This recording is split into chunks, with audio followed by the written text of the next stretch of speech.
Welcome back to Sunrise City. Well, focusing on the, still on the midterm report. We've got Mr. Babatunde Fashola, SAN, the Minister of Power, Works and Housing. Thank you for coming on this morning.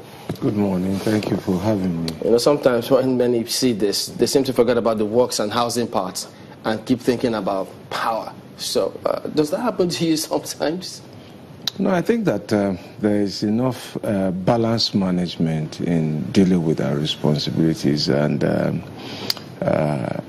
luckily we have, but two actually, myself and the Minister of State, Mustafa Babashahuri, and then we have two PAMSECs, one in charge of power and one in charge of works and housing, and then we have directors and other heads of parastatals who are also responsible for discharging the responsibilities. Truth be told, most of the power assets now are now in private hands, so it's a business.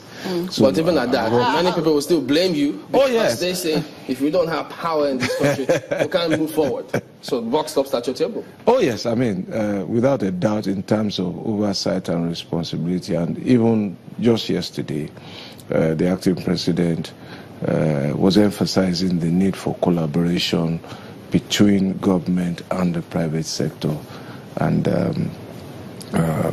that's how it has to be. Our role being to enable, to make policies, to regulate, and allow a business to really to thrive. I mean, go back to it. If the enterprise, as it was then managed by government, was really that successful, perhaps there would have been no compelling need to ask private sector to come and take it over. 10,000 megawatts. 10,000 megawatts is the target that you have. And people say that that's overtly ambitious, considering the challenges you face now.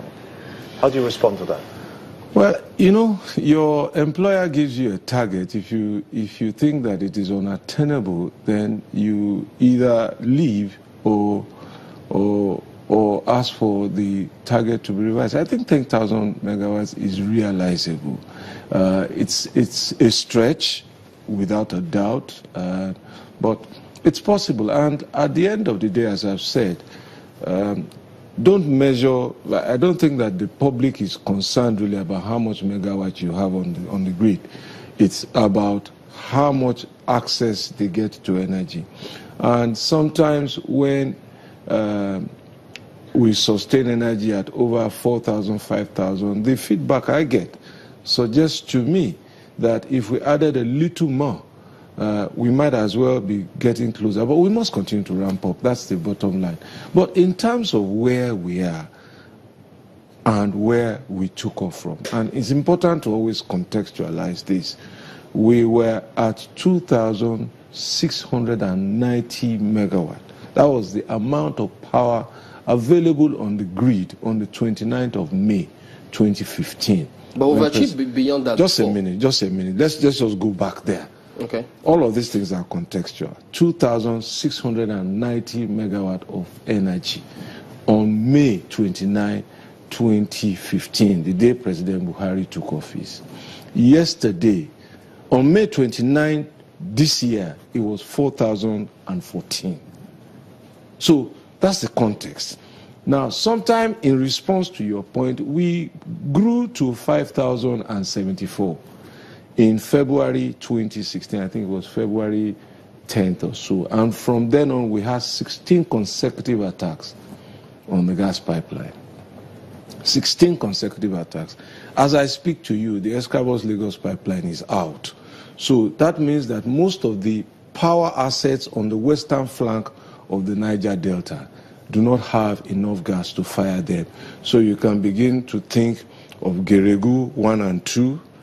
You can begin to think of Ihovo. You can think of Olonshogo or Motosho 1 and 2. You can think of Egmi. You can think of the AES power barge.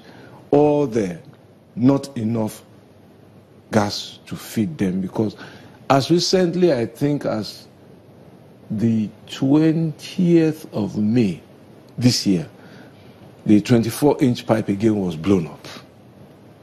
So repair works have started again. But in spite of all of this,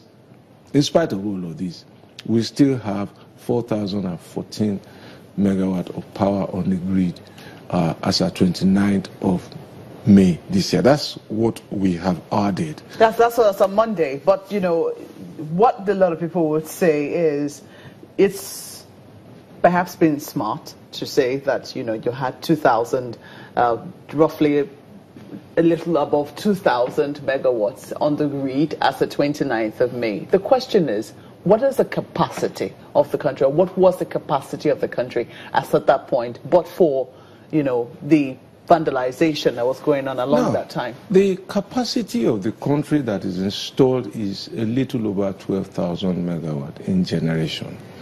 Now, why is that capacity not delivering? It's because either transmission projects that would evacuate some of this capacity were not completed. They were not completed because debts were owed to contractors, and 920 containers were trapped at Nigeria's port, not an alien port.